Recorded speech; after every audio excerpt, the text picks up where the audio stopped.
Getsemaní. Entonces llegó Jesús con ellos a un lugar llamado Getsemaní y dijo a sus discípulos: «Siéntense aquí mientras yo voy allá y rezo». Mateo 26:36.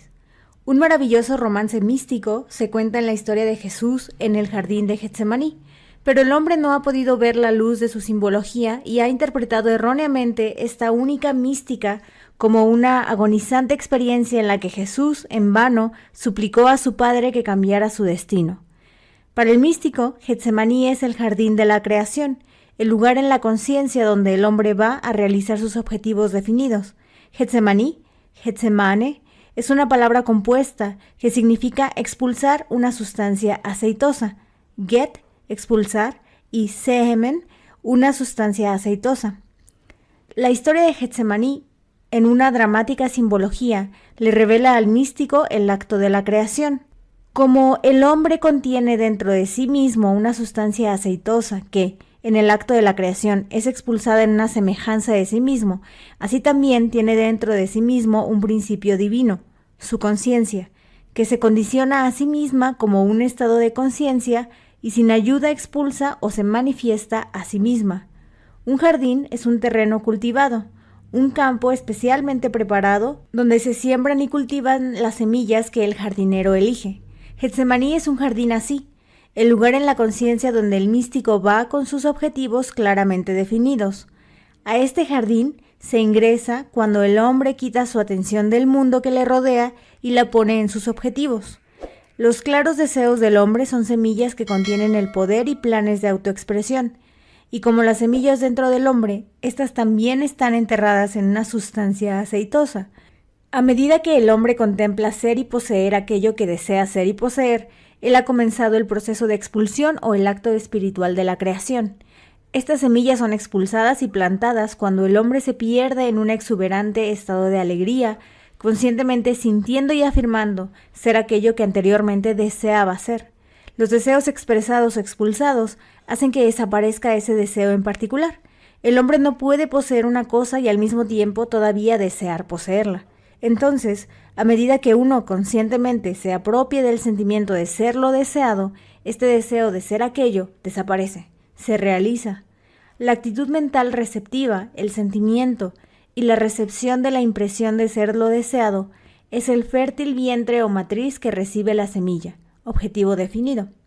La semilla, que sale de un hombre, crece en la semejanza del hombre del cual salió.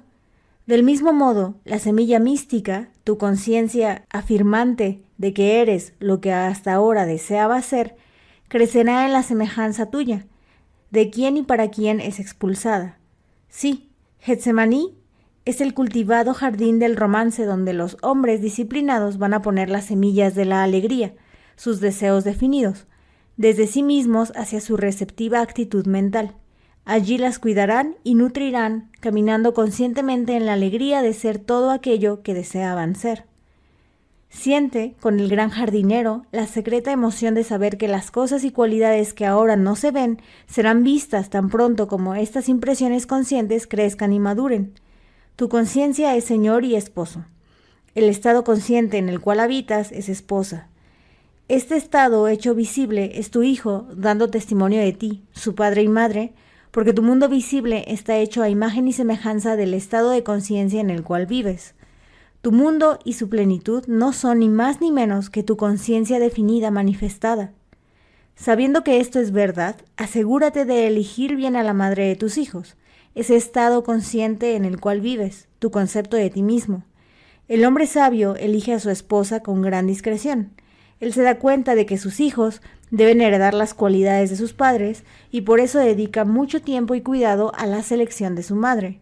El místico sabe que el estado consciente en el cual vive es la elección que ha hecho por esposa, la madre de sus hijos, que con el tiempo este estado debe personificar a su mundo. Por lo tanto, él siempre es cuidadoso de su elección y siempre afirma ser como su ideal más elevado. Él conscientemente se define a sí mismo como aquello que desea ser. Cuando el hombre se da cuenta de que el estado consciente en el que vive es la elección de su pareja que ha hecho, será más cuidadoso con sus estados de ánimo y sus sentimientos. No se permitirá reaccionar ante las sugerencias de miedo, carencia o cualquier impresión indeseable. Tales sugestiones de carencia nunca podrían pasar la vigilancia de la disciplinada mente del místico, ya que él sabe que toda afirmación consciente, con el tiempo, debe expresarse como condición de su mundo, de su entorno. Por lo tanto, permanece fiel a su amado, su objetivo definido, definiendo, afirmando y sintiéndose a sí mismo ser aquello que desea expresar. Deja que un hombre se pregunte a sí mismo si su objetivo definido sería una cosa de alegría y belleza si se manifestara. Si su respuesta es afirmativa, entonces él puede saber que su elección de novia es una princesa de Israel, una hija de Judá, porque cada objetivo definido que expresa alegría cuando se realiza es una hija de Judá, el rey de la alabanza. Jesús llevó con él a su hora de oración a sus discípulos,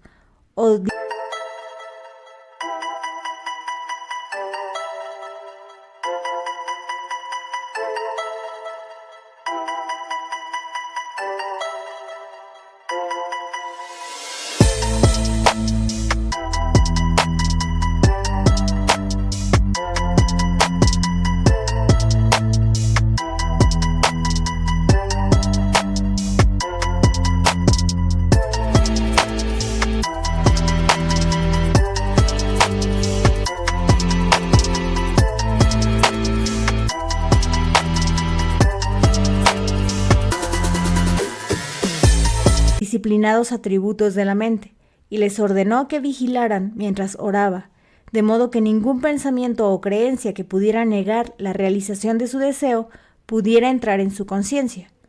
Sigue el ejemplo de Jesús, quien, con sus deseos claramente definidos, entró en el jardín de Getsemaní, el estado de alegría, acompañado por sus discípulos, es decir, su mente disciplinada, para perderse en una exuberante alegría de realización. La fijación de su atención en su objetivo fue su manto a su mente disciplinada, vigilar y permanecer fiel en esta fijación. Al contemplar el gozo que sería suyo al realizar su deseo, él comenzó el acto espiritual de generación, el acto de expulsar la semilla mística, es decir, su deseo definido. En esta fijación, él se mantuvo, afirmando y sintiendo ser aquello que él, antes de entrar en Getsemaní, deseaba ser, hasta que todo su ser, es decir, su conciencia, fue bañada en su aceitoso sudor o la alegría, parecido a la sangre, que es la vida. En resumen, hasta que toda su conciencia estaba impregnada de la alegría viva y sostenida de ser su objetivo definido. Cuando se logra esta fijación, el místico sabe, por su sentimiento de alegría, que ha pasado desde su anterior estado de conciencia a su conciencia presente, y entonces se alcanza la Pascua o crucifixión. Esta crucifixión o fijación de este nuevo reclamo consciente es seguido por el Sabbat, tiempo de reposo. Siempre hay un intervalo de tiempo entre la impresión y su expresión, entre el reclamo consciente y su realización. Este intervalo se llama Sabbat, el periodo de descanso o no esfuerzo, el día del entierro. Caminar inmovible en la conciencia de ser o poseer cierto estado es guardar el Sabbat. La historia de la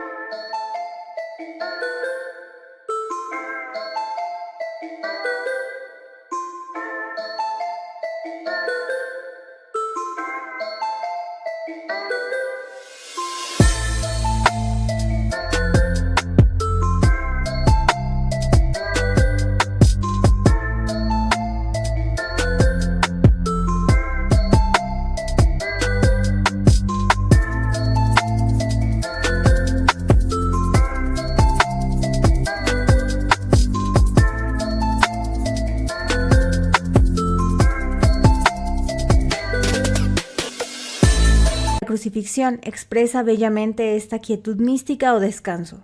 Se nos dice que después de que Jesús clamó, «Consumado está», él fue colocado en una tumba. Allí permaneció durante todo el Sabbat. Cuando te apropias del nuevo estado de conciencia, entonces tú sientes por esta apropiación. Fijo y seguro en el conocimiento de que está terminado, entonces tú también exclamarás, «Todo está consumado». Y entrarás en la tumba o en el día de reposo, Sabbat, un intervalo de tiempo en el que caminarás inamovible con la convicción de que tu nueva conciencia debe resucitar o hacerse visible. La Pascua, el día de la resurrección, cae el primer domingo después de la luna llena de Aries. La razón mística para esto es bastante simple. Un área definida no se precipitará en forma de lluvia hasta que esta área alcance el punto de saturación. Así que el estado en el que habitas no se expresará hasta que todo esté impregnado de la conciencia de que es así, que está terminado. Tu objetivo definido es el estado imaginario, así como el ecuador es la línea imaginaria a través del cual el sol debe pasar para marcar el comienzo de la primavera. Este estado, como la luna, no tiene luz o vida en sí mismo, pero reflejará la luz de la conciencia o el sol. Yo soy la luz del mundo, yo soy la resurrección y la vida. Como la Pascua está determinada por la luna llena en Aries, también la resurrección de tu reclamo consciente es determinada por la plena conciencia de tu reclamo, viviendo realmente con esta nueva concepción. La mayoría de los hombres fallan en resucitar sus objetivos porque no logran permanecer fieles a su nuevo estado definido hasta que se alcance esta plenitud. Si el hombre tuviera en cuenta el hecho de que no puede haber Pascua o día de resurrección hasta después de la luna llena, él se daría cuenta de que el estado en que él ha pasado conscientemente se expresará o resucitará solo después de que él ha permanecido dentro del estado de su objetivo definido. Hasta que todo su ser se emocione con el sentimiento de ser realmente su reclamo consciente, en vivir conscientemente en este estado de serlo, y solo de esta manera el hombre resucitará o manifestará su deseo.